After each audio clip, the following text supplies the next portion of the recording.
안녕하십니까, 강호진의 인사이트입니다. 제가 오늘 말씀드릴 내용은 지난번에 한선 엔지니어링이라는 종목을 통해서 안내 드렸었던 이 SOFC와 관련된 이야기인데요. 어떤 이슈가 좀 있었는지, 그리고 어떤 종목들이 올랐는지 안내 드려보도록 하겠습니다. 자, 영상 시작 전 채널 구독과 영상 좋아요 버튼 눌러주시면 감사하겠습니다. 자, 제가 이전에 한선 엔지니어링이라는 종목을 추천드린 적이 있습니다. 그런데 오늘 또 추가적으로 상한가를 기록을 한 모습이 나타났는데 어떤 이슈가 있었냐, 요거를 한번 살펴보도록 하겠습니다. 자, 오늘은 기사 하나만 보고 가도록 할게요. 자, 먼저 특징주 SK 이터닉스 AI 데이터 센터 전력 공급 대안으로 SOFC가 좀 주목을 받았다. 그래서 미국 블룸 에너지 연료전지 국내 공급권을 보유하고 있다라는 게 부각이 됐다라는 내용입니다. 자, 그래서 제가 이전 시간부터 계속 안내를 드렸던 게 AI를 통해서 파생되는 섹터 혹은 테마들이 계속해서 나타나고 있다. 근데 그게 이제 전력 설비나 전선과 관련주들이 올랐다가 그 다음은 에너지원이 될 것이다 라고 얘기를 해드렸습니다. 그러면서 한선 엔지니어링을 추천을 드렸었고, 그 외에도 뭐 원전주라든지 아니면 신재생 에너지 이런 것들에 대해서 안내를 드린 바가 있죠. 자, 그래서 내용을 보시게 되면 이 AI 데이터 센터 전력 공급 대안으로 고체 산화물 연료전지 SOFC가 떠오르면서 이 이슈가 좀 부각이 됐다라는 내용이고, 자, 여기 안에 보시면은 이 대규모 전력 수요를 충당하기 위해서는 태양열과 풍력과 같은 신재생 에너지만으로는 부족하다는 의견이 꾸준히 제기되고 있다. 그래서 안내를 드렸었던 게 이제 천연가스와 원자력 뭐 이런 부분이 있었죠. 자, 그래서 이에 시장에서는 천연가스에서 수소를 추출해 산소와 반응시켜 전기를 생산하는 고효율 저탄소 신재생 분산 발전원인 SOFC에 주목하고 있다. 요 내용이 나와 있죠.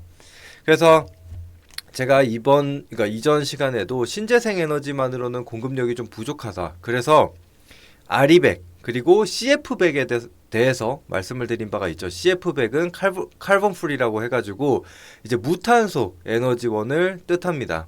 그래서 완벽하게 무탄소가 아니더라도 최대한 이 탄소가 좀 적게 나올 수 있는 그런 에너지원을 찾다 보니까 이제 뭐 천연가스나 아니면 원자력 이런 것들이 언급이 된다라고 말씀을 드렸죠. 그래서 SK 이터닉스 같은 경우에는 이 연료전지 국내 공급권을 좀 보유하고 있고 뭐 이런 사업을 영위를 하고 있기 때문에 좀 부각을 받았다라는 내용입니다. 그래서 오늘 SOFC 테마가 형성이 됐다라고 좀 보시면 될 것 같고, 또 추가적으로 현대와 관련돼서 이 수소 물류 밸류 체인을 확장시키겠다라는 소식과 함께 수소 관련주들도 좀 같이 오르기는 했습니다. 근데 오늘은 좀 이 SOFC와 관련돼서만 집중해서 말씀을 좀 드리도록 할게요.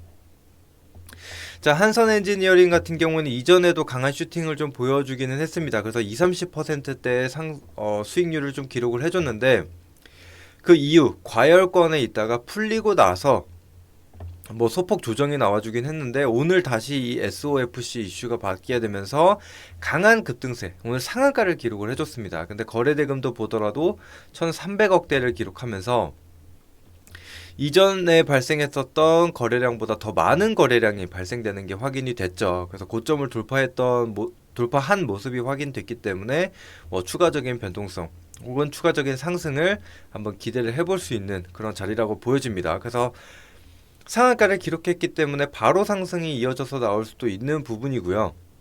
근데 만약에 내일 좀 조정이 나와준다라고 한다면은 늘 그렇듯이 이 장대 양봉 절반 수준에 대한 지지력을 좀 테스트하면서 다음 눌림목을 좀 공략을 해볼 수가 있겠죠. 그래서 한선 엔지니어링 같은 경우에는 뭐 이미 소개도 해드리고 추천을 드렸었던 종목이기 때문에 이 정도만 마치고 넘어가도록 하겠고요. 자, SK 이터닉스, SK 이터닉스 같은 경우에도 뭐 소폭 조정을 좀 보이다가 눌림목 이후에 오늘 또 신고가를 기록하면서 상한가가 나와줬습니다. 그래서 신고가 영역에 위치하고 있기 때문에 마찬가지로 추가적인 상승이 좀 나와줄 수는 있습니다. 근데 SK 이터닉스 같은 경우에는 오버행 이슈도 있죠. 그래서 이제 보호 매수가 좀 풀리게 되면서 이제 물량이 좀 추가 상장한 부분도 있습니다. 그래서 그에 대한 조정이 좀 나와줄 수는 있다. 근데 지금은 새롭게 테마가 형성이 됐고 또 이렇게 신규 상장주에서 시총도 8천억짜리 지금 새롭게 대장주 역할을 해주는 종목이기 때문에 일단은 추이를 조금 더 지켜볼 필요는 있을 것 같습니다. 그래서 일단은 이것도 마찬가지로 바로 상승을 이어나갈 수 있는데 만약에 그 다음날 이 추가적인 갭 상승 이후에 음봉으로 강하게 떨어지지 않는다면은 바로 연이어서 상승이 나올 수 있습니다. 한선 엔지니어링도 그렇고 SK 이터닉스도 그러겠죠. 그래서 일단은 다음날 추세를 좀 더 확인하고 대응을 이어나가 볼 수가 있겠습니다. 그래서 이 시점, 뭐 매수 진입 시점에 대해서는 제가 운영하고 있는 노란톡방 통해서 추가적으로 좀 안내를 드려보도록 할게요. 일단은 대장주는 한선 엔지니어링과 SK 이터닉스다. 오늘 바로 상한가에 들어가는 모습이 확인이 됐기 때문에 일단 소개를 드렸고, 그 다음으로는 지금 뭐 두산 퓨얼셀과 같은 이 연료전지, 수소 연료전지와 관련된 기업들도 강한 상승을 보였습니다. 아까 말씀드린 대로 뭐 SOFC도 있지만 이 현대차와 관련돼서 이슈를 좀 같이 받았다라고 좀 보시면 될 것 같아요. 그래서 사실 수소 관련주들 굉장히 힘들었습니다. 보시면은 2020년도, 2021년도 초반에까지만 상승을 보이고 나서 그 이후로는 내내 하락을 보였단 말이에요. 그런데 지금 전에 없던 거래량, 지금 몇 년간 보여주지 않았던 거래량을 보여주면서 장기 이평선 요 241선을 돌파하면서 장대 양봉이 나와줬단 말이죠. 그렇기 때문에 추세 전환이 이제는 조금 나타날 수 있다. 워낙에 또 오래 쉬었기 때문에 순환매 관점으로도 좀 유효한 자리라고 보여집니다. 게다가 거래대금도 3,600억대로 꽤 많이 실려줬어요. 그래서 굉장히 좀 유의미하다라고 보여집니다. 그래서 일단은 두산 퓨얼셀 그리고 이제 퓨얼셀이 붙은 종목들도 다 같이 움직이긴 했어요. 뭐 범한 퓨얼셀, S 퓨얼셀 이런 종목들도 같이 움직였는데 오히려 시총이 가장 무거운 이 대장주가 상승폭이 가장 컸다. 그래서 사실 두산 퓨얼셀을 놓치신 분들만 이제 범한 퓨얼셀이나 S 퓨얼셀을 보시면 될 것 같고 지금은 대장주인 두산 퓨얼셀을 집중적으로 봐주시는 게 맞을 것 같습니다. 그래서 일단은 조정 구간을 좀 체크를 해봐야 될 텐데 역시나 마찬가지입니다. 이제 눌림목이 어느 정도 형성이 될지는 모르겠으나 만약에 종가 구간을 이탈하지 않는다. 다음날 시초가가 그러면은 시초가 대비해서 마이너스 4%를 이탈하지 않는다면은 바로 진입도 가능해 보입니다. 그래서 또 추가적인 조정이 나온다라면은 조정 구간을 한번 잡아보자면 1차적으로는 한 23,700원대 그리고 그 구간을 이탈한다. 그러면 다음으로는 22,600원대 정도로 잡아볼 수가 있을 것 같습니다. 그래서 이것도 한번 지켜보시면 좋을 것 같고 이제 추세 턴어라운드에 대한 부분을 좀 더 무게를 두고 지켜보시면 좋을 것 같고요. 그 다음에 또 LS 머티리얼즈가 있습니다.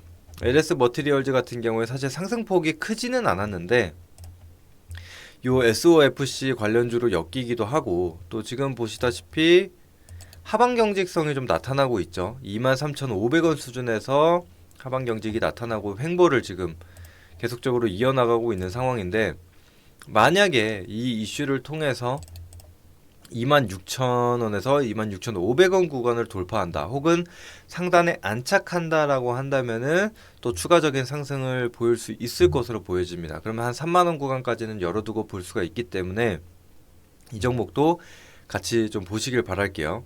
게다가 LS 그룹주들 사실 뭐 전력 뭐 전선 관련주 혹은 해저 케이블 관련주 전력 설비 관련주 해서 다 올랐는데 LS 머티리얼즈 같은 경우에는 사실 직접적인 연관이 없었기 때문에 크게 움직이지 못했거든요. 그래서 LS 그룹주에서 조금 소외되는 모습이 보여졌는데 후속 개념으로 좀 추가적인 상승이 나올 수 있다는 거 참고하시고 보시면 될 것 같습니다. 사실 그 외에도 뭐 소형주들도 있습니다. 뭐 금양그린 파워 같은 경우에도 오늘 장중에 10% 넘게 상승을 좀 보여주기도 했었고 또 미코라는 종목은 사실 제가 이전에 숨은 HBM 관련주로 소개를 해드렸는데 자회사 미코파워를 통해서도 이 SOFC 사업을 진행을 하고 있습니다. 그래서 오늘 추가적인 상승이 좀 나와줬어요. 그래서 지금 추세도 워낙에 좀 살아있는 종목이기 때문에 이 종목도 신고가 랠리 개념으로 돌파 매매 관점으로 봐주시면 좋을 것 같습니다. 자, 그리고 아모센스도 사실 요 바닥에서 지금 첫 거래량이 나왔는데 아직까지 좀 신뢰성이 높지는 않습니다. 윗꼬리도 길었고 오늘 이 거래량이 좀 많이 터진 게 분봉을 한번 보시면은 이렇게 이 봉 하나에 지금 실렸다가 바로 빠지는 상황이라서 아직까지는 확신하기 어렵습니다. 다만 11,000원 구간대 혹은 이 윗꼬리 구간에서 다음 봉이 형성이 된다. 그러면은 좀 단기적으로 접근을 해볼 수 있을 것 같습니다. 자, 그리고 한국선제도 비슷한 흐름이죠.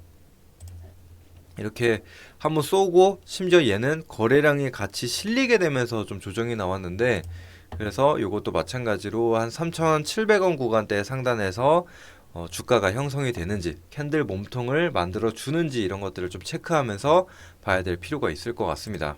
그래서 소형주들은 요 정도로만 체크하시면 될 것 같고 계속 중요한 거는 한선 엔지니어링, SK 이터닉스, 두산퓨얼셀, LS 머티리얼즈 요 정도로 기억을 하시고 봐주시면 될 것 같습니다. 자, 그리고 현대차 잠깐 한번 보게 되면은 사실 현대차 같은 경우에는 수출도 좋고 실적도 좋고 그랬었죠. 그래서 자동차 관련해서도 제가 많이 중장기적인 관점으로 보시라고 강조를 많이 드린 바가 있는데 오늘 이 수소 관련된 이슈가 더 덧붙여지면서 신고가를 기록해줬다. 이렇게 보시고 같이 한번 보시면 될 것 같아요. 그래서 그 외에 이전에 수소차 관련주로 꼽혔었던 유니크, 이지 그리고 또 JNK 글로벌이죠. 이름이 좀 바뀌어서 JNK 글로벌 이런 기업도 좀 같이 움직였다. 이 정도로만 체크하시고 보시면 될 것 같습니다. 자, 오늘 제가 이 AI 통해서 전력난에 대해서 계속 강조를 드렸고 그게 에너지원으로 수급이 이동하고 있다라고 안내를 드린 바가 있습니다. 그래서 이런 점들 꼭 기억하시고 신재생 에너지도 여전히 유효하다라고 생각이 들고요. 또 전력 반도체, CG트로닉스나 코스텍시스 이런 종목도 여전히 유효하다라고 생각을 합니다. 그래서 여러분들이 계속 관심 종목에 두고 매매를 직접 해보시면 더 좋은 결과 있을 거라고 생각을 합니다. 자, 오늘 이렇게 이제 SOFC와 관련된 내용 준비를 해봤고요. 저는 또 다음에 더 좋은 내용으로 다시 인사드리도록 하겠습니다. 모두 시청해 주셔서 감사합니다.